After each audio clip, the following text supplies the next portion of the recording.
ॐ अज्ञानतिमिरान्धस्य ज्ञानाञ्जनशलाकया चक्षुरुन्मिलितं येन तस्मै श्रीगुरवे नमः। गुरवे गौरचन्द्राय राधिकायै तदालये कृष्णाय कृष्णभक्ताय तद्भक्ताय नमो नमः।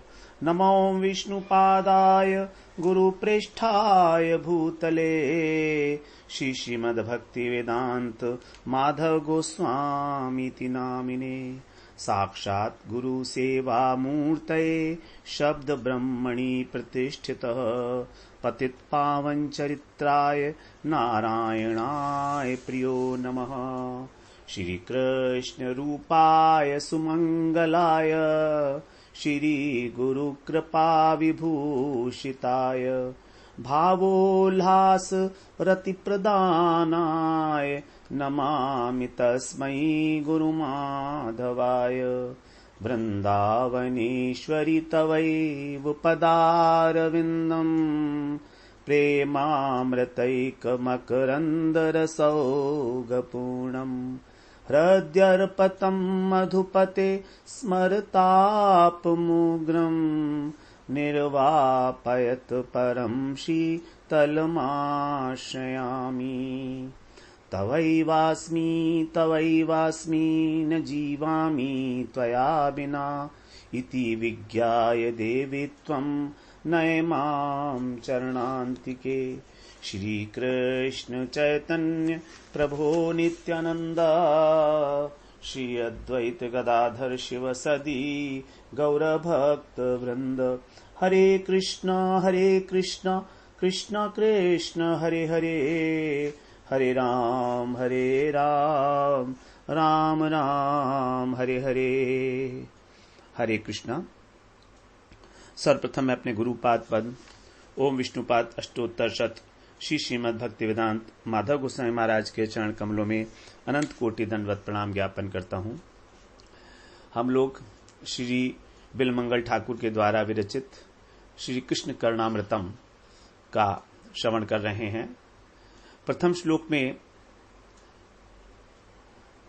ठाकुर महाशय ने वंदना की है अपने गुरु त्रय की। पथ प्रदर्शक गुरु के रूप में चिंतामणि जो उनकी प्रेमिका है, उसके बाद उनके दीक्षा गुरु सोमगिरी जी और शिक्षा गुरु भगवान श्री कृष्ण शिखी पिच्छ मौली भगवान।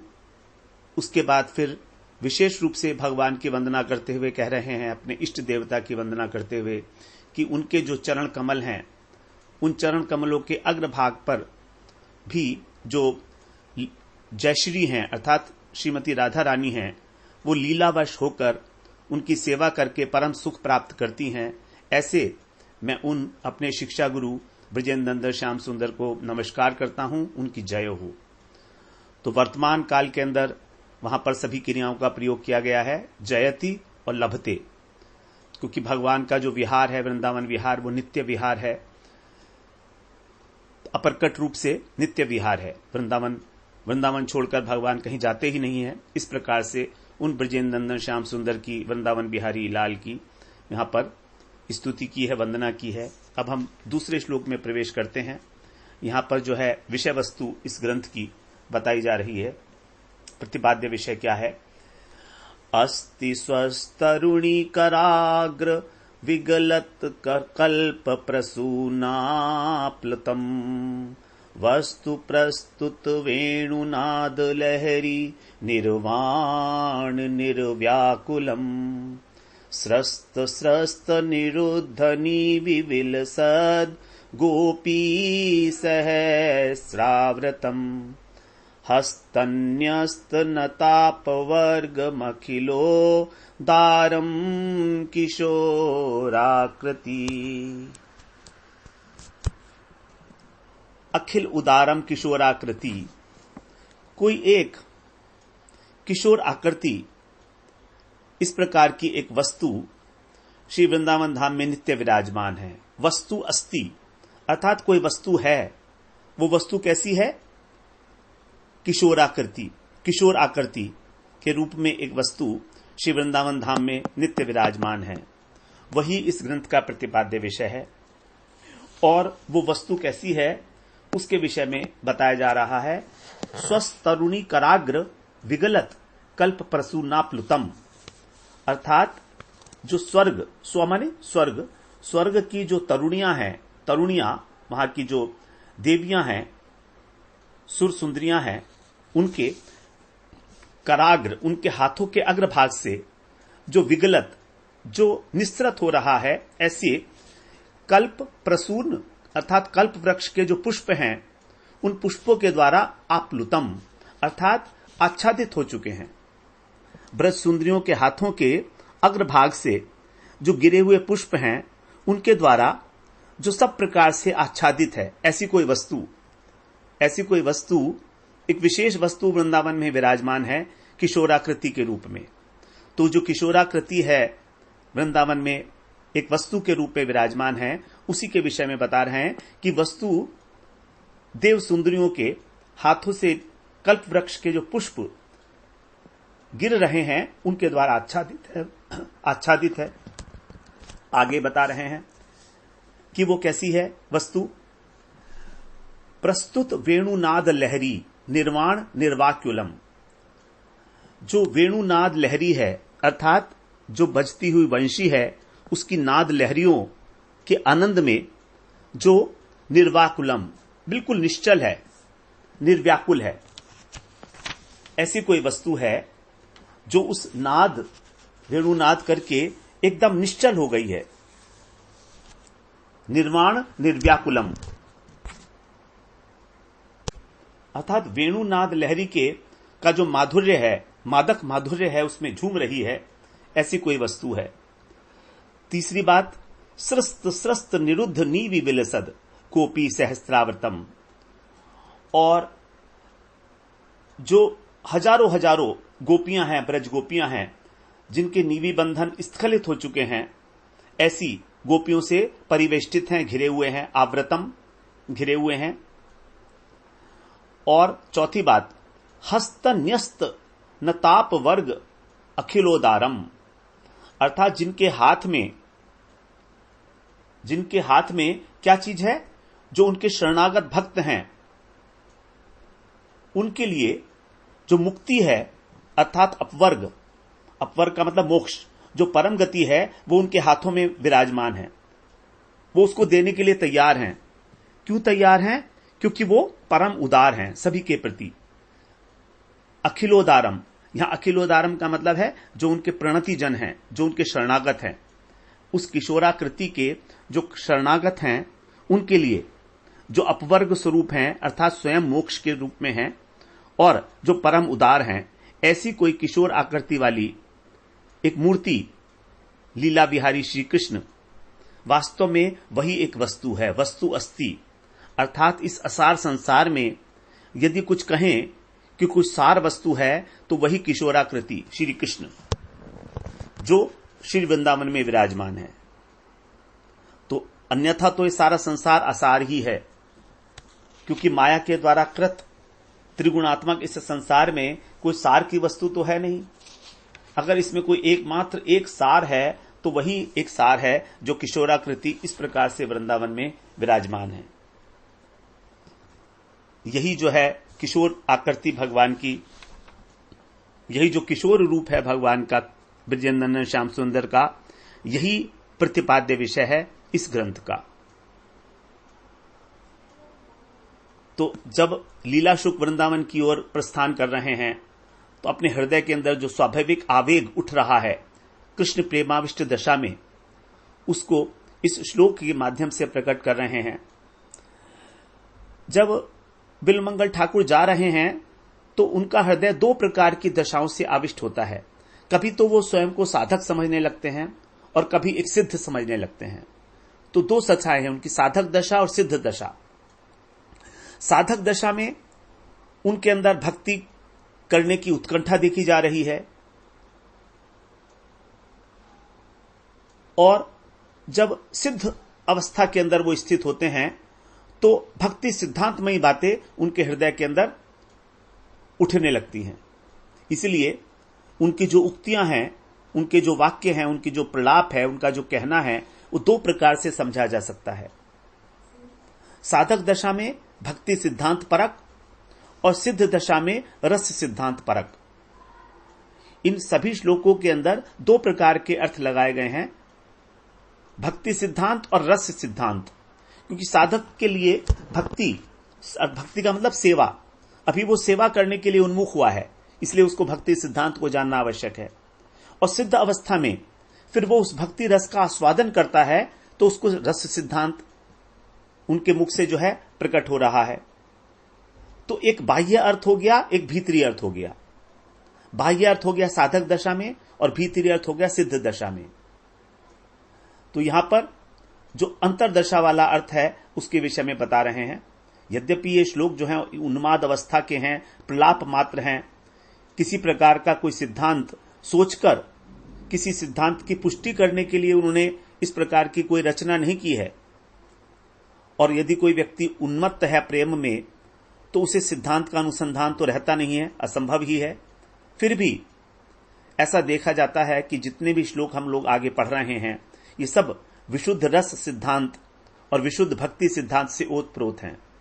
अर्थात साधक अवस्था और सिद्ध अवस्था दोनों प्रकार से जो सिद्धांतिक वाक्य हैं वो सब यहां पर जो है हमको दिखाई देंगे। कारण क्या है? कारण यह है कि उनका हृदय विशुद्ध प्रेम का आश्रय बन चुका है, और ऐसे विशुद्ध प्रेमी के मुख से उन्माद की अवस्था में भी कभी रसाभास दोष नहीं होगा, कभी सिद्धांत के विरुद्ध बात नहीं होगी। शुद्ध प्रेम का स्वभाव यह है कि जब वो प्रेमी किसी भी अवस्था में रहे, कुछ भी कहे, जो वो कहेगा वही सिद्धांत बन जाएगा। इस संबंध में महाजनों का जो अनुभव है उसी को प्रमाण के रूप में स्वीकार किया गया है, क्योंकि वो महापुरुष हैं, उनका अंतःकरण पूरा निर्मल हो चुका है, उस शुद्ध प्रेम का उन्हें अनुभव हो रहा है। उस अनुभूति की अवस्था में उनके मुख से जो भी निकलेगा वो सिद्धांतिक वाक्य होंगे। इसीलिए यहां पर बिल्वमंगल ठाकुर की जो उन्माद अवस्था है उसमें उन्हें किसी प्रकार के सिद्धांत का अनुसंधान नहीं है, तो भी उनके मुख से निस्सृत जितने भी श्लोक हैं वो सभी प्रेम रस का अथवा भक्ति का भक्ति सिद्धांत का प्रतिपादन करने वाले हैं। तो लीला शुक प्रेमोन्नत दशा में है, वृंदावन जा रहे हैं, कुछ उनके साथ वैष्णव भी चल रहे हैं, साथ में उनका अनुगमन कर रहे हैं। उनसे पूछते हैं, हे स्वामिन, आप इतनी व्याकुलता को अपने हृदय में धारण किए कहां जा रहे हो? इतने प्रेम विह्वल हो, आप अग्रसर हो रहे हो, वहां पर ऐसी कौन सी विलक्षण वस्तु है जिसके लिए आप इतने व्याकुल हो रहे हो, जो अन्यत्र कहीं नहीं मिलेगी? जब लीला शुक इस प्रकार उनके वचन सुनते हैं तो उनके हृदय के अंदर असीम माधुर्य का सिंधु जो है उच्छलित हो जाता है, कृष्ण प्रेम का सौंदर्य, और साथ ही साथ कृष्ण के ऐश्वर्य का भी स्फुरण हो जाता है। क्योंकि माधुर्य का जो समुद्र है उसमें कभी कभी ऐश्वर्य की भी तरंगे उठती हैं, और वो ऐश्वर्य उस माधुर्य को बढ़ाकर फिर शांत हो जाता है। तो ऐश्वर्य माधुर्य का समुद्र, और उसके अंदर ऐश्वर्य की लहरें उठती हैं, और वो लहरें फिर माधुर्य में ही समा जाती हैं। तो इस प्रकार से कृष्ण के जो ऐश्वर्य है वो है उनकी भगवत्ता, वो उनके अनेक प्रकार के जो अवतार हैं, पराभव प्रकाश, वैभव प्रकाश, अंशावतार, शक्त्यावेश अवतार, ये सारी जो हैं ऐश्वर्य है कृष्ण का। क्योंकि जीव शक्ति के तटस्थ शक्ति जो जीव शक्ति है उसके आश्रय कृष्ण है, बहिरंगा शक्ति के आश्रय कृष्ण है, और जो अपनी अंतरंगा शक्ति है चित्त शक्ति उसके तो आश्रय है ही हैं, वो तो स्वरूप शक्ति ही है भगवान की। तो इस प्रकार से वो भगवान षड ऐश्वर्यपूर्ण पुरुषोत्तम श्री कृष्ण सर्वोत्तम, सर्वभजनीय, सर्वश्रेष्ठ उपास्य तत्व के रूप में निरूपित हैं। श्रीमद् भागवत में आश्रय तत्व के रूप में ही श्री कृष्ण का निरूपण किया गया है 10वें स्कंध में। अत्र सर्गो विसर्गश्च स्थानम पौषणमूतयः मन्वन्तरेशानुकथा निरोधो मुक्तिराश्रयः। जो 10 लक्षण बताए हैं भागवत पुराण में, सर्ग, विसर्ग, स्थान, पोषण, ऊति, मनवंतर, ईशानुकथा, निरोध, मुक्ति और आश्रय। इसमें जो आश्रय तत्व है वही 10वां पदार्थ है जो 10वें स्कंध में निरूपित है श्री कृष्ण। तो इस 10वें पदार्थ की उपलब्धि के लिए ही 9 प्रकार के लक्षण जो हैं वो बताए गए हैं, सर्ग, विसर्ग इत्यादि। तो यहां पर जो है लीला शुक्त कृष्ण का निरूपण सर्वभजनीय परम वस्तु के रूप में कर रहे हैं। तभी उनको कहा कि वही वस्तु अस्ति, अर्थात वही एकमात्र वस्तु है। वस्तु शब्द वो होती है जो भूत, भविष्य, वर्तमान इन तीनों से त्रिकाल अबाधित है, जिसकी सत्ता त्रिकाल अबाधित है, जो अविकृत रूप से विराजमान रहती है, उसी को हम वस्तु कहेंगे। बिना अच्युताद वस्तुतराम न वाच्यम, अर्थात बिना अच्युत के वस्तु नाम है ही नहीं कोई। यदि कोई वस्तु है तो वो केवल वही है, अच्युत, जो वृंदावन धाम में है, और उसके अतिरिक्त को और कोई है ही नहीं। और बस जितनी भी चीजें हैं वो सब उसी के कारण सत्तावान दिख रही हैं। और सभी जो कुछ भी यदि उसके बिना है तो वास्तव में वो अवस्तु ही है, वस्तु नहीं है। क्योंकि वस्तु केवल एक ही होती है। वेद्यम वास्तवमत्र वस्तु शिवदम तापत्रयोन्मूलनम। जानने योग्य वास्तव वस्तु केवल वही है जो शिवदम, जो कल्याणकारी है और इस संसार के तीनों तापों से हमको मुक्त करने वाली है। यदि वो कहें कि क्या वो वस्तु एक परब्रह्म है, निर्विशेष, क्या निर्विशेष ब्रह्म के रूप में हम उसको जान सकते हैं, तो बोलते नहीं नहीं, ये निर्विशेष ब्रह्म तो केवल अंग कांति है किशोर की। कृष्णेर अंगेर प्रभा परम उज्ज्वल, उपनिषद कहे जा रे ब्रह्म सुनिर्मल। इसी को जो उपनिषद हैं ब्रह्म को भगवान की अंग प्रभा के रूप में कहते हैं।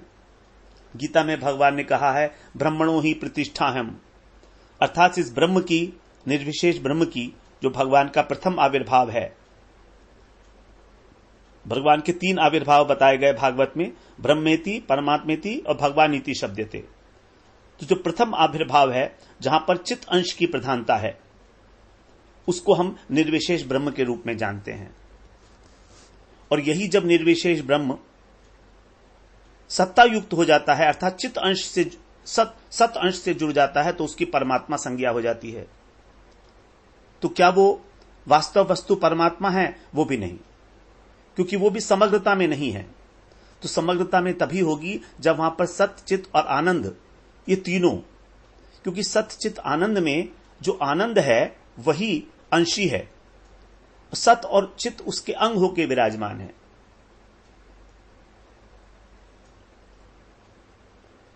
तो सत, चित, आनंद स्वरूप ब्रह्म का जो प्रथम दर्शन है, प्रथम आविर्भाव है, उसको बोलते हैं ब्रह्म, क्योंकि उसमें केवल चित अंश की अभिव्यक्ति है। जब उसके अंदर सत और चित 2 वस्तुओं की अभिव्यक्ति मुख्य होती है, तब हम उसको बोलते हैं परमात्मा, जो हृदय में अंतर्यामी के रूप में विराजमान है। और जब सत, चित और आनंद तीनों होते हैं, तब उसको हम बोलते हैं भगवत, भगवान। तो भगवान पदवाच्य उसी को कहा जाएगा जो इसमें सत, चित और आनंद तीनों हैं। ऐसे भगवान की इस प्रकार की लीलाएं हैं, भक्ति है कि आत्माराम मुनि भी उसको श्रवण करके मुग्ध हो जाते हैं। आत्मा रामश्च मुनियो निर्ग्रंथापि उपक्रमे कुर्वन्ति अहेतु किम भक्तिम इत्थम भूत गुणो हरि। वो जो भगवान हरि हैं, उनके गुण ही इस प्रकार के हैं कि जो आत्माराम मुनि हैं वो भी अपनी समाधि की अवस्था को छोड़कर और उनके अहेतु की भक्ति करने लगते हैं। सर्वाकर्षक, सर्व आह्लादक, महारसायन, आपनार बले करे सर्व विस्मारण। इतने आकर्षक हैं, इतने आह्लाद देने वाले हैं और रस के इस प्रकार के अयन हैं कि कृष्ण, स्वयं कृष्ण उस सबको विस्मृत करा देते हैं। तो यही है कृष्ण की नित्य किशोर आकृति, जिसको यहां पर कहा गया वस्तु है। अस्ति वस्तु अस्ति, अर्थात वही एक वस्तु विराजमान है वृंदावन धाम में। जीव के अंदर देह और देही का भेद होता है, क्योंकि हमारा शरीर में अनेक प्रकार के विकार हैं, लेकिन भगवान में किसी प्रकार का कोई विकार नहीं है। जीव के अंदर 6 प्रकार के विकार हैं। उसका जन्म होता है, उसकी वृद्धि होती है, उसका परिणाम होता है, उसका क्षय होता है, उसका विनाश हो जाता है, स्थिति होती है बीच में। लेकिन जो वो वास्तव वस्तु है, जिसको भागवत में कहा गया ज्ञानानंत आनंदिक आनंद मात्रिक रस मूर्ति, जो अनंत ज्ञान और आनंद मात्र ही है और रस की मूर्ति है, वो क्षय रहित है, नित्य है, एक रस है, एक स्वरूप है। उस अवस्था में ना तो कोई बाल है, ना कोई बालक अवस्था है, ना वृद्धावस्था है, ना कुमार है, ना यौवन है। वो नित्य किशोर मूर्ति है। 15 वर्ष का पूर्ण किशोर, तरुण किशोर, युवा मूर्ति। कौमारम पंचमा दांतम पौगंडम दशमावधि कैशोरम आपंच दशाद्यौवनम तु ततः परम। जो किशोर अवस्था है, कौमार अवस्था है 0 से बचपन से लेके और 5 वर्ष तक, उसके बाद फिर पौगंड 5 से 10 और 10 के बाद फिर किशोर अवस्था है। तो किशोर अवस्था के बाद फिर यौवन शुरू होता है। तो यहां पर किशोर अवस्था की ही बात की गई है। तो किशोरावस्था, अब यदि कहें कि किशोरावस्था तो अनेक जो भगवत स्वरूप है उनमें भी विद्यमान है, तो आपकी जो किशोरावस्था है, क्या वो कुछ विशेष बात है उसमें? तो उसी विशेषता का वर्णन करने के लिए यहां पर बताया गया कि जो स्वर्ग की सुंदरियों के द्वारा पुष्प बरसाए गए हैं, उनसे आच्छादित हैं, जो अपनी ही वेणु लहरी के आनंद से मत्त हो गए हैं, उसको आइडेंटिफाई करने के लिए कि जो वस्तु है वो वास्तव में वस्तु जो किशोराकृति के रूप में विराजमान है। तो यहां पर जो है भट्ट गोस्वामी, गोपाल भट्ट गोस्वामी अपनी टीका में बोलते हैं कि जो भगवान है वो अपने भक्तों के हृदय में निवास करते हैं, तभी हम उसको बोलते हैं वस्तु। और इस वस्तु का आविर्भाव केवल वृंदावन में ही है। जैसे कर्णामृत का जो 2य शतक है, उसमें एक श्लोक आया है, उसमें बताते हैं, गोपालाजिर करदमे विहर से विप्राध्वरे लज्जसे ब्रूषे गोधन हंकृतै स्तुतिशतैर् मौनम विधस्ते सताम दास्यम गोकुल पुंश्चलीषु कुरुषे स्वाम्यम दान्तात्मसु ज्ञातम कृष्ण तवांघ्रि पंकज युगम प्रैमेक लभ्यम परम। कह रहे हैं समझ गए हम, प्रेमैक लभ्यम परम, कि केवल एकमात्र प्रेम ही आपको प्राप्त करने का उपाय है। प्रेमैक लभ्यम, उसी के द्वारा आप लभ्य हो। ब्रजवासियों का जो शुद्ध प्रेम है वही आपको पाने का एकमात्र उपाय है।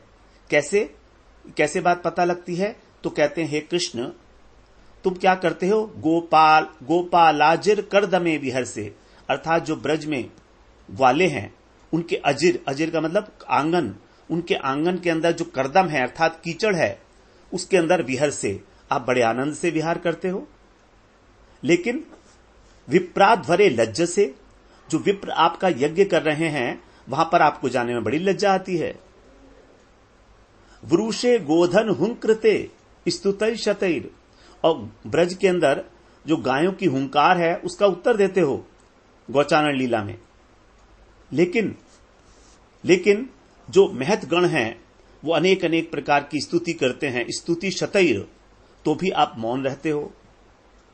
जो बड़े बड़े आपके जो यज्ञ करते हैं, ऋषि मुनि स्तुति करते हैं, तब आप मौन रहते हो, बोलते भी नहीं हो।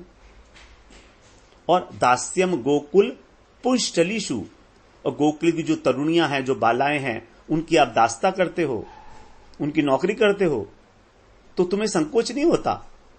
लेकिन जो जितेंद्रिय हैं, दांत, जिन्होंने अपने शरीर, अपनी इंद्रियों को वश में कर लिया है, ऐसे लोगों के स्वामी बनने की भी तुम इच्छा नहीं करते।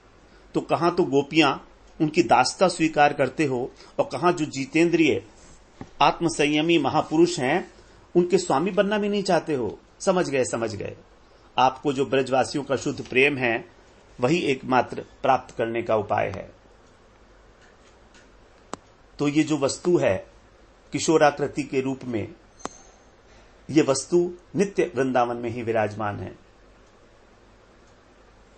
और ये वस्तु कैसी है, अब आगे बता रहे हैं। क्योंकि भगवान की जो किशोराकृति है, वो तो जितने भगवान के अवतार हैं, सब किशोराकृति में हैं। राम भी किशोराकृति के हैं। तो कहें कि कैसे आइडेंटिफाई करेंगे आप कौन हो, तो इसलिए कह रहे हैं, प्रस्तुत वेणुनाद लहरी निर्वाण निर्व्याकुलम, अर्थात जो अपनी वेणुनाद की लहरी के द्वारा जो आनंद प्राप्त हो रहा है, उससे निर्व्याकुल हो गए हैं। जो वेणु माधुरी है, ब्रजेंद्र नंदन श्याम सुंदर का एक विशेष गुण है।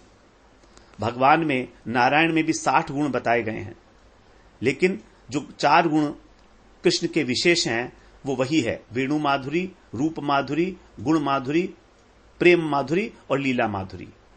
तो 4 विशेष गुण ये केवल कृष्ण के ही हैं, नारायण में भी नहीं है। इसीलिए यहां पर बताया गया कि वो जो वेणु माधुरी है आपका, आपके अतिरिक्त किसी और भगवत स्वरूप में वेणुनाद नहीं मिलता। मधुर मधुर वंशी बाजे यही तो वृंदावन, वृंदावन को छोड़कर कहीं और वंशी नहीं बजती। ब्रज सुंदरियों को आकर्षित करने के लिए रास में भगवान वेणु बजाते हैं, और वेणु का नाद श्रवण करके स्वयं भी विभोर हो जाते हैं। ऐसा नहीं है कि उन पर कोई असर नहीं पड़ता, भगवान स्वयं भी विभोर हो गए, निर्व्याकुलम। इतना परमानंद प्राप्त होता है वेणुवादक श्री कृष्ण को कि उनके जो मन, इंद्रिय इत्यादि हैं, वो भी निश्चल हो जाते हैं, परमानंद से विवश हो जाते हैं।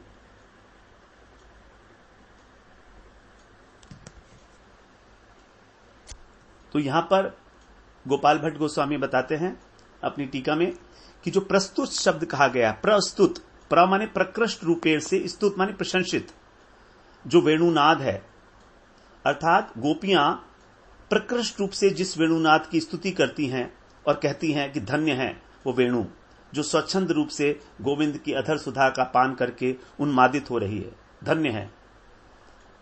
वेणु गीत में गोपियों ने उस वेणु की बड़ी प्रशंसा की है, ईर्ष्यावश कहती हैं, गोप्य है कि माचरदयम कुशलम स्म वेणुर दामोदराधर सुधा मपि गोपिका नाम भुंक्ते स्वयं यदवशिष्ट रसम हृदिन्यो हृष्यति त्वच्चोषु मुमुचुस्तरवो यथार्याः।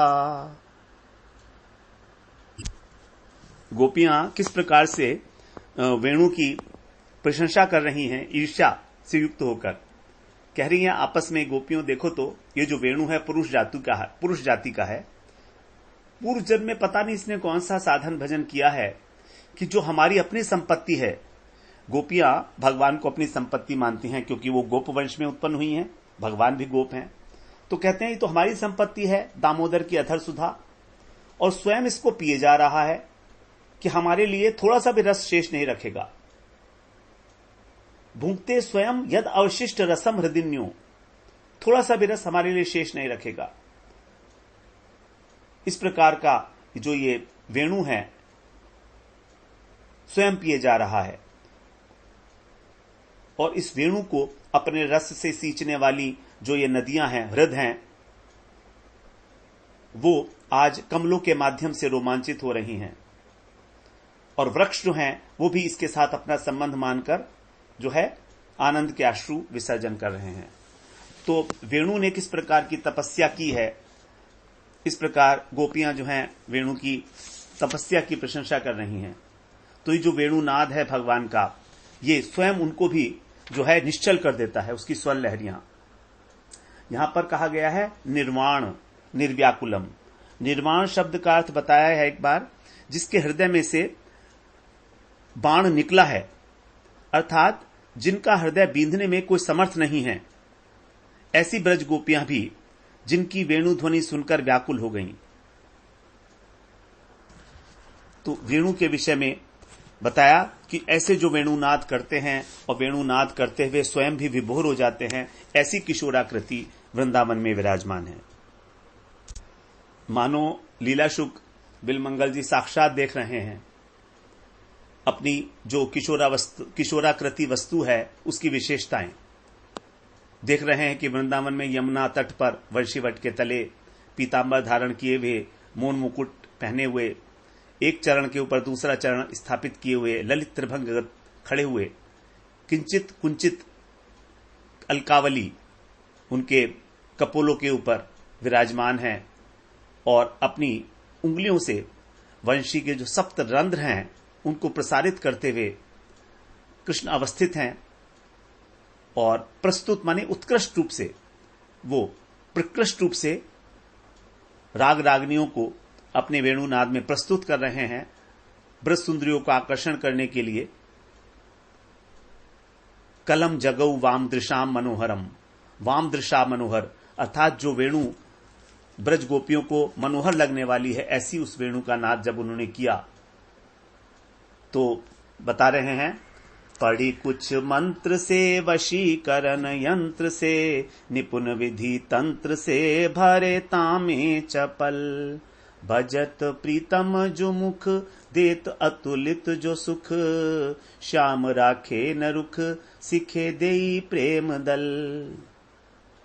कृष्ण ने जब इस प्रकार से वेणु वादन किया, उसकी लहरियां, उनके अंदर निर्वाण का मतलब जो स्वर होता है उसके अंदर 21 प्रकार की मूर्छना होती है, उन 21 प्रकार के बाणों को उस वेणुनाथ के माध्यम से चलाकर उन्होंने गोपियों के हृदय को व्याकुल कर दिया। निर्वाण शब्द जो प्रयोग किया गया है यहां पर, जो स्वर होता है उसकी 21 प्रकार की मूर्छनाएं कही गई हैं, तो सब बाण के रूप में निर्वाण कर दिया, अर्थात उन बाणों को हृदय से वेणु के माध्यम से निकाला और गोपियों के ऊपर वो बाण चलाए। 21 बाण उनके हृदय को व्याकुल कर दिया और निर्वाण सुख में स्वयं भी विभोर हो गए। तो ये जो वंशी ध्वनि है, ये इसके अंदर विरुद्ध धर्माशय देखा जाता है। ये ध्वनि ताप को बढ़ाने वाली भी है और ताप का हरण करने वाली भी है। जहां इस वेणु ध्वनि को सुनकर गोपियों के हृदय में उनसे मिलने के लिए अत्यधिक उत्कंठा उत्पन्न होती है, सुख उत्पन्न होता है, वहीं उत्कंठा के साथ साथ ही वो व्याकुल हो जाती हैं वंशी ध्वनि को सुनते ही।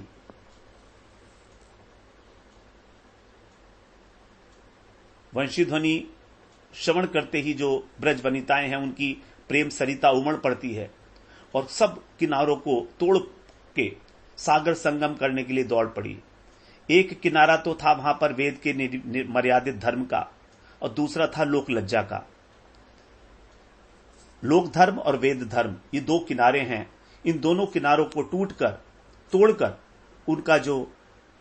उनकी जो प्रेम सरिता थी वो उमड़ पड़ी और उनके अंदर, मन के अंदर जो धैर्य था, जो लज्जा थी, वो भी उसी में बह गया। परिवार का जो विरोध था वो भी सब बह गया और उन्मुक्त अबाध गति से वो चल पड़ी। मानो जैसे प्रेम का पंछी कोई पिंजरे में पड़े पड़े घुट रहा है और अचानक उसका दरवाजा खोल दिया जाए तो उन्मुक्त आकाश में वो उड़ जाता है, उसी प्रकार से। इस प्रकार से जो है गोपियां वहां पर उस वेणुनाथ को श्रवण करके आतुरता के साथ जब धावित होती हैं, तो उसके विषय में यहां पर बताया गया कि ऐसे वो कृष्ण किशोराकृति के रूप में जो वृंदावन में नित्य विराजमान है। अब दूसरी विशिष्टता बता रहे हैं, स्वस्थ तरुणी कराग्र विगलत कल्प प्रसूनाप्लुतम, अर्थात जो स्वर्ग के अंदर उद्यान है, संध्या के समय वहां पर जो देवियां हैं वो पुष्प चयन कर रही हैं, और जिन्होंने वेणु का नाद सुना तब उनकी ओर चकित नेत्री उसे देखने लगी, वो स्तंभित हो गई और उनका माधुर्य दर्शन करके विवश हो गई। उनके हाथ कांपने लगे, सुंदरियों के हाथ, और अवश होकर उनके हाथों में जो उन्होंने पुष्प चयन किए थे वो हाथ से गिरने लगे, और उन पुष्पों से ही जो वो किशोर मूर्ति है वो ढक जाती है।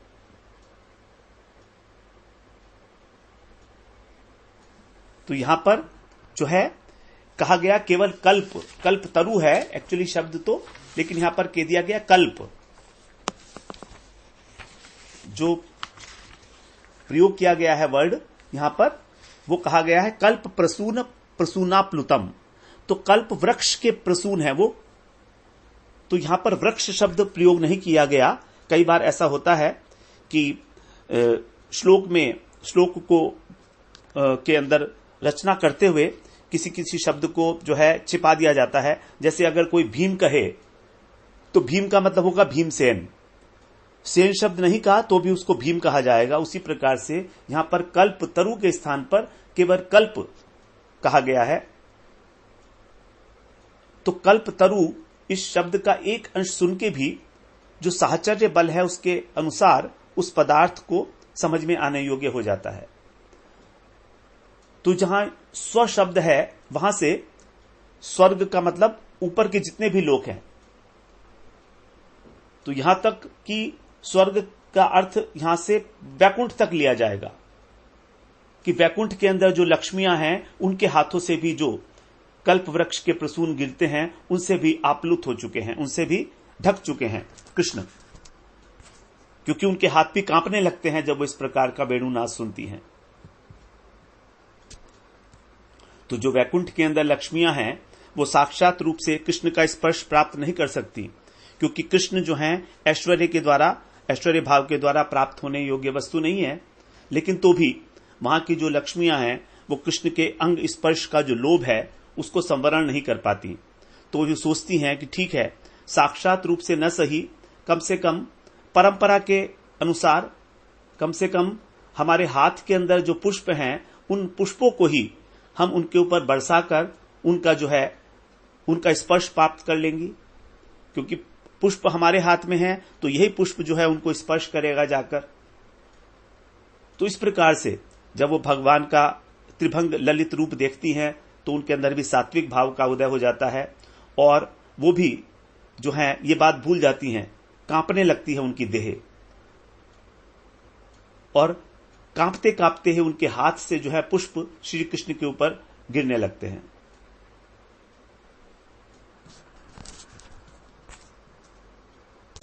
यद्यपि ऐसा कहा गया है कि स्वयं जो पुष्प झड़ते हैं उनके द्वारा देवता की सेवा नहीं की जाती, अर्थात पुष्प को बरसाना होता है अपने आप से, होशो हवास में। अगर अपने आप से कोई पुष्प झड़ रहा है तो उससे सेवा नहीं की जाती है।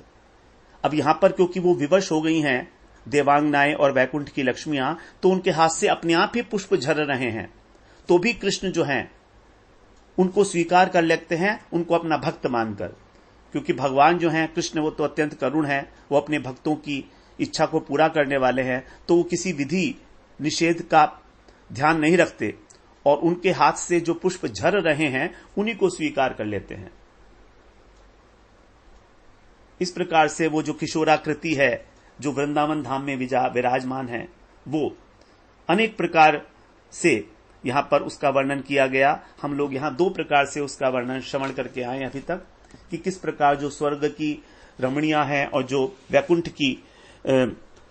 की लक्ष्मियां हैं, उनके हाथों से झरे हुए, विगलत शब्द का मतलब होता है झरे हुए, अपने आप से जो पुष्प हैं उनके द्वारा आच्छादित है, और जो वेणुनाद लहरी है उसके द्वारा निर्व्याकुल निश्चल हो गए हैं, ऐसे कृष्ण। अब हम अगले सत्र में आगे के जो 2 और तीसरा और चौथी लाइन है श्लोक की, उसके विषय में उसका हम लोग अर्थ जो है श्रवण करने का प्रयास करेंगे। वाञ्छाकल्पतरुभ्यश्च कृपा सिन्धुभ्य एव च पतितानां पावनेभ्यो वैष्णवेभ्यो नमो नमः।